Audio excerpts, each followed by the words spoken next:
se acercaron Gerardo Milman, presidente del GEN de la provincia de Buenos Aires, y Juan Carlos Guerra, presidente de la UCR local, para charlar entre todos, ¿no?, de esta propuesta que se está viniendo encima a partir de la presentación que va a ser el 22 de abril de las Fuerzas Nacionales. Bueno, bienvenido a nuestra ciudad. Hemos dialogado, tuve el placer de dialogar con usted hace unos días por radio. Bueno, justamente estaba tratando un tema tan importante para la Argentina y estratégico como es el tema de YPF, nada más ni nada menos. ¿Cuál es el balance brevemente que podemos hacer? Bueno, te estás refiriendo a la expropiación por el 51% de las acciones de YPF Repsol. Así es. Esta madrugada terminó el debate en el Senado.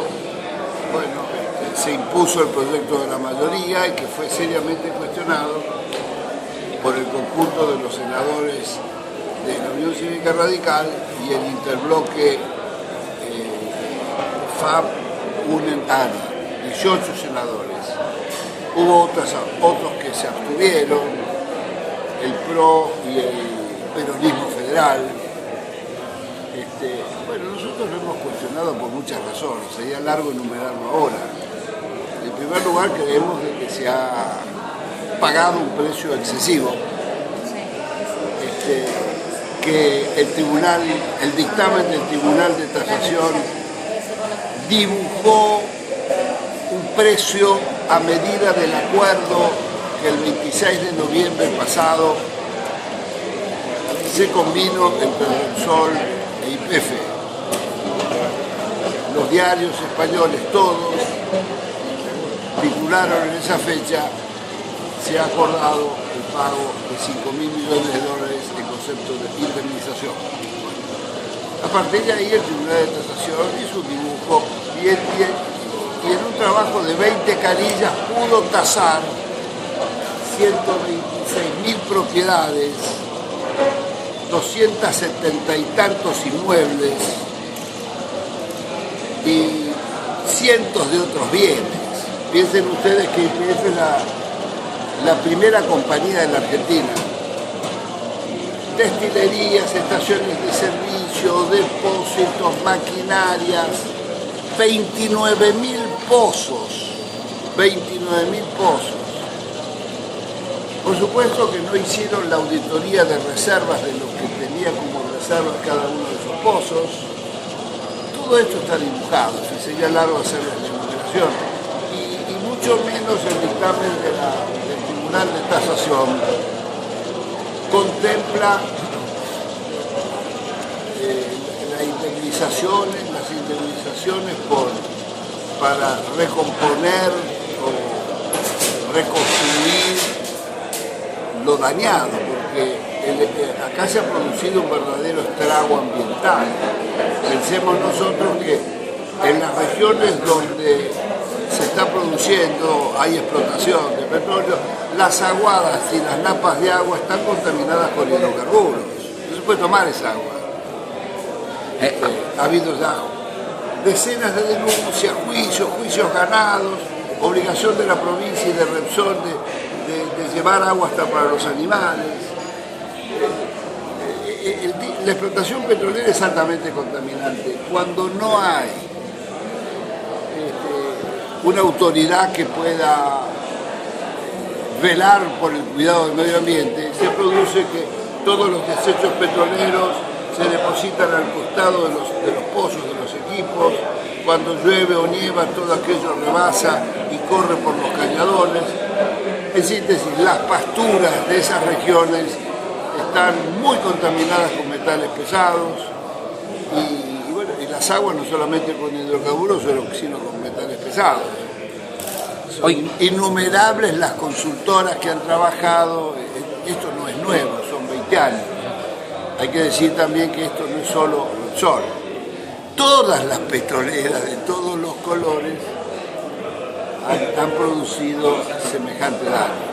Hablando justamente del tema medioambiental y en su visita a la ciudad de Avellaneda, las personas que lo hemos seguido en sus documentales, en sus películas, viene no de ahora, sino de hace años, denunciando la contaminación, por ejemplo, de Shell, la de Riachuelo, y ahora en este momento se está empezando a tomar un poco más de conciencia. ¿Cree que eso pudo haber tratado de llegar a una cuestión de Estado con sus películas, con sus dichos, o hay que seguir indagando sobre este tema? No, yo creo que hay una larga batalla, por supuesto. Hace 20 años que venimos machacando sobre algunos grandes temas y algunas causas. Lo primero que uno hace es empezar a colocar esos temas en el debate público. De ahí a que esto se convierta en políticas de Estado o incida, bueno, falta un tiempo. Yo creo que acá tenemos una de las carencias que tiene Argentina, que no ha consensuado todavía una gran política de Estado, es decir, un acuerdo entre las diversas fuerzas políticas para la preservación del ambiente. Y este es un tema que exige una política cultural, porque esto no se resuelve solo con...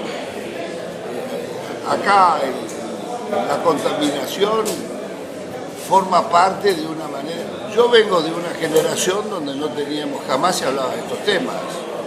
Entonces nos educamos nosotros desde fuera con otros... ¿El ACUMAR no es suficiente para esta limpieza? Bueno, lo que estábamos refiriendo, no, el ACUMAR todavía es insuficiente, pero yo digo de que esto hay que acompañarlo con una suerte de movimiento cultural, movimiento por un cambio cultural que vaya desarrollando desde la escuela la conciencia ambiental en los jóvenes, etc. Yo digo que en mi generación eso no existía como temática, lo aprendimos ya de grandes. Entonces, estamos acostumbrados a consumir y tirar, a no ahorrar energía.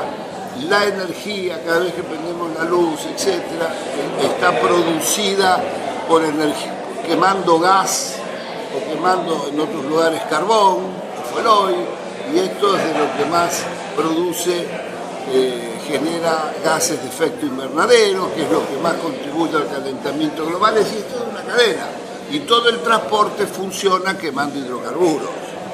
Por supuesto, nosotros, todo esto significa un trabajo de algunas décadas. Cuando nosotros hablamos de políticas, de consensuar grandes políticas de Estado, decimos es que ninguno de los grandes problemas o conflictos argentinos lo va a solucionar un solo mandato presidencial, ni lo va a solucionar una sola fuerza política.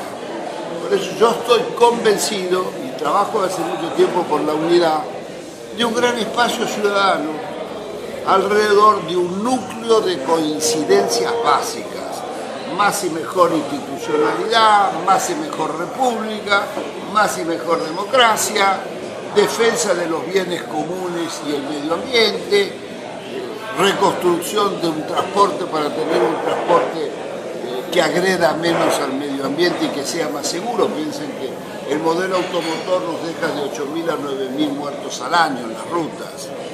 Bueno, en fin, por eso todos los temas se articulan, y este tema es un tema que da para mucho. Seguro que las elecciones de 2013 dejaron un claro ejemplo de la practicidad de la herramienta llamada PASO. Ustedes fueron el ejemplo, creo que arrancaron como punto y terminaron casi con la banca. ¿Se puede hacer lo mismo en provincia? ¿Están en ese camino? Veo radicalismo presente, lo cual es novedoso acá en Avellaneda. Bueno, yo me he olvidado acá de saludar a los compañeros de nuestras fuerzas políticas aliadas. Acá el compañero presidente de la República Radical, Gerardo, ¿quién más está? No, están los chicos de Coalición Cívica, que no tienen... Se aprenden los errores. Si no aprendemos en los errores, no tenemos destino, seguiremos cometiendo lo mismo. Entonces, uno se encuentra a diario con la expresión de un cierto descreimiento o resignación. No, bueno, de vuelta lo mismo, esto va a ser igual que aquello. Bueno, la verdad, el desarrollo de cualquier proyecto, sea en ciencia o en cualquier empresa humana, es a prueba y error. Uno va probando y va corrigiendo la puntería, etc. Entonces, esta es una construcción que convoca a los que quieren cambiar la situación de la Argentina. no, yo ya me retiré, no me vean con eso, bueno, que plante un rosal en su casa o barra la vereda, no sé lo que sea. Acá nosotros convocamos a ciudadanos de distintas fuerzas políticas y sobre todo ciudadanía independiente a unirnos sobre la base de las grandes coincidencias que nos unen. No empezar al revés, no empezar a discutir las disidencias. Las disidencias forman parte del espacio plural que queremos construir. Nosotros no queremos construir un espacio uniformado donde se esté pensando qué es lo que dice el que está arriba y dirige, entonces, sí, es un horror. Aprendemos también, no solamente de los errores, sino de la experiencia de muchos países vecinos que han construido espacios plurales y que se han mantenido unidos a lo largo de muchísimos años. Esto, Pino, quiere decir que no solamente, digamos, están preparados para algo electoral, las alianzas o las coaliciones electorales son para ganar elecciones, o pueden también gobernar un país en Argentina. No, por supuesto.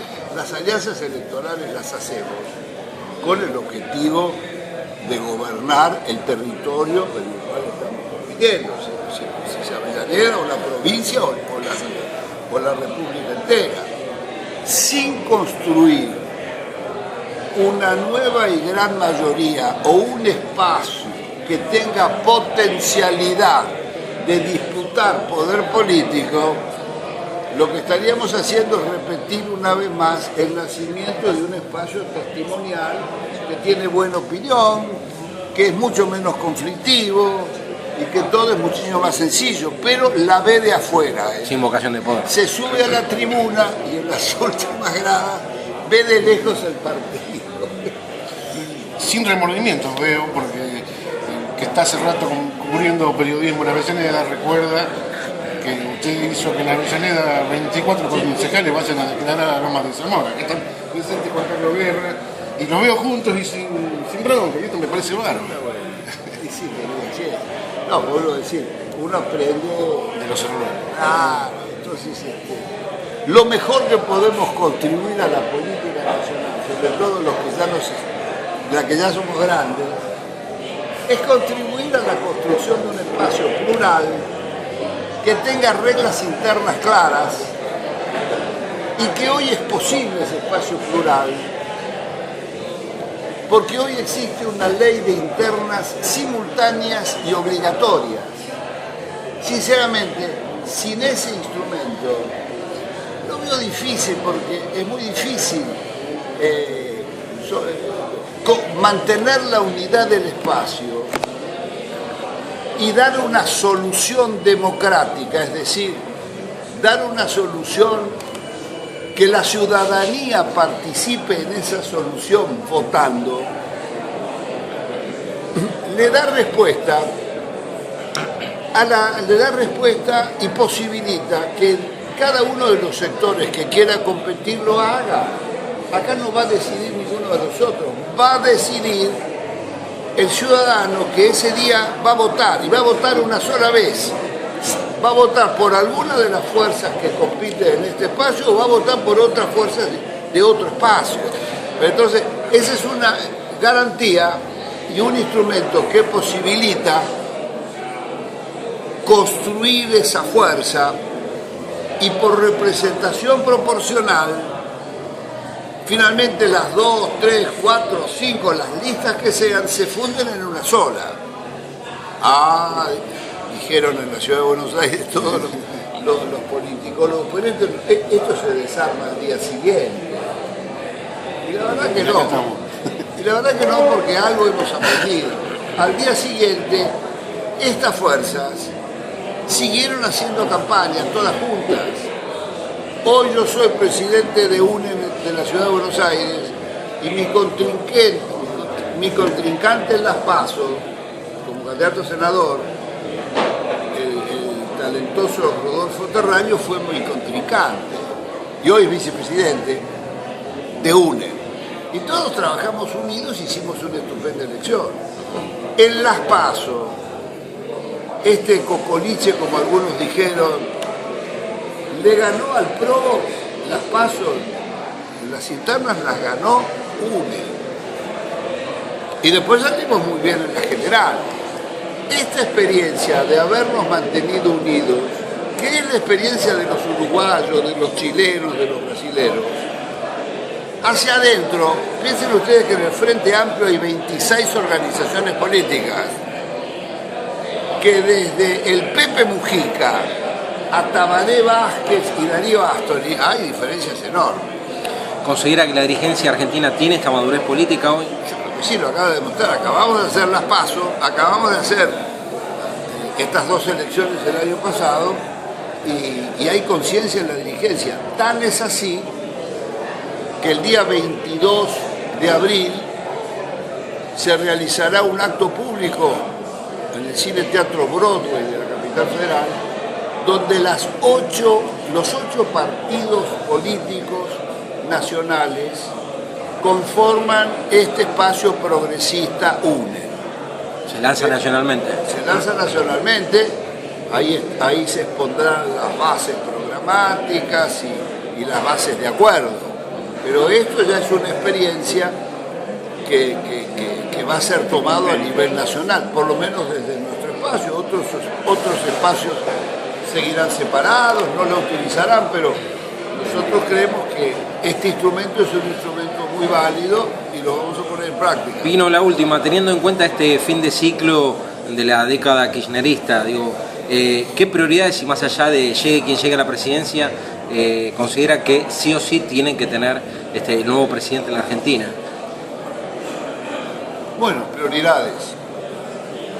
Yo he repetido estos días y esta mañana, cuando asumí la presidencia de la Comisión de Medio Ambiente, la Argentina debe reconstruir grandes consensos. La década del kirchnerismo, más de una década, se ha caracterizado por romper los consensos y contribuir a desunir y quebrar espacios sociales y políticos. Lo nuestro viene en dirección contraria y decimos, un poco lo que estaba diciendo antes, Argentina no tiene destino si no construimos acuerdos, es decir, grandes consensos entre las principales fuerzas o todas las fuerzas políticas alrededor de los grandes temas nacionales. La educación. Acá se cambió el presupuesto educacional hasta el 6% del PBI, pero simultáneamente se fue degradando a límites insospechados la educación. Los chicos de 15 años de secundario, la mitad no entienden lo que leen. ¿El responsable es Scioli o Cristina en el gobierno nacional? Es todo un sistema, por eso yo no quiero banalizar los problemas y decir en estas 4 ideas esto se soluciona. Digo que el tema de la reconstrucción de la calidad educacional es un problemazo que debe ser debatido debidamente por el conjunto de las fuerzas políticas y consensuar como política de Estado la reconstrucción de la calidad educativa. En pocas palabras, Pino. No vamos a reemplazar acá el colectivo. Igual diría del tema de la salud, ustedes piensen que la mitad de los chicos menores de 14, el 40% de los chicos menores de 14 años han nacido y se han desarrollado en hogares pobres, carenciados. ¿Qué destino tienen para insertarse en el mundo actual? ¿Qué alimentación? ¿Qué atención de salud? ¿En qué cuadro cotidiano vivió de violencia cotidiana o de carencia? En fin, tenemos problemas serios. El problema de la vivienda es otro. El problema del transporte es otro que hay que consensuar una gran política. ¿Mejoró algo desde la el lucha precio? contra el narcotráfico. Nosotros fuimos los primeros que hace un año lo pusimos como primer y central eje cuando iniciamos, en el caso del Proyecto Sur, una construcción conjunta con la coalición cívica y Elisa Carrió, colocamos el tema de la lucha contra la corrupción y el narcotráfico y la trata de personas como un eje central. Hoy se reconoce y hoy es un flagelo esto. Entonces nosotros tenemos 10, 15 grandes temas que quisiéramos, que es imprescindible que esta unidad naciente los reconoce acá, los reconoce como eje central. Cada uno de nosotros tendrá a lo mejor, aportará su propia mirada para la solución, pero que tenemos que reconstruir la educación y tenemos que reconstruir el ferrocarril, y que tenemos que facilitarle la vivienda a una pareja joven que quiere. ¿Me entienden lo que digo? Está todo el mundo viviendo en la casa de su padre. Entonces, hay 3 millones de viviendas de déficit. Bueno, son las grandes políticas que tenemos que consensuar, que serían las bases de un gran programa nacional de reconstrucción. Y la calidad institucional, la justicia. No, yo tomo café. Gracias. ¿Alguna más? No, cortita, Pino. ¿Cambió algo la situación de los nadies desde que hizo La dignidad de ellos? Desde que hizo la película La dignidad de los nadies hasta ahora. ¿Cambió algo? ¿Mejoró? ¿Son un poquito más dignos? Bueno, algunos sectores, por supuesto, algunos sectores se han visto beneficiados. El que no tenía jubilación cobra 2.700 pesos y no tenía nada, lo agradece. Ahora, 2.700 pesos, cuando la canasta básica para una pareja está cerca de los 6.000, es insuficiente. La madre que no tenía nadie recibió la asignación universal por hijo, más o menos lo mismo. Entonces, algunas cosas empezaron a cambiar y todo eso es hoy largamente insuficiente. Pero además tuvimos una burbuja, esa burbuja no se aprovechó como habría que aprovecharlo para haber hecho los cambios que había que hacer.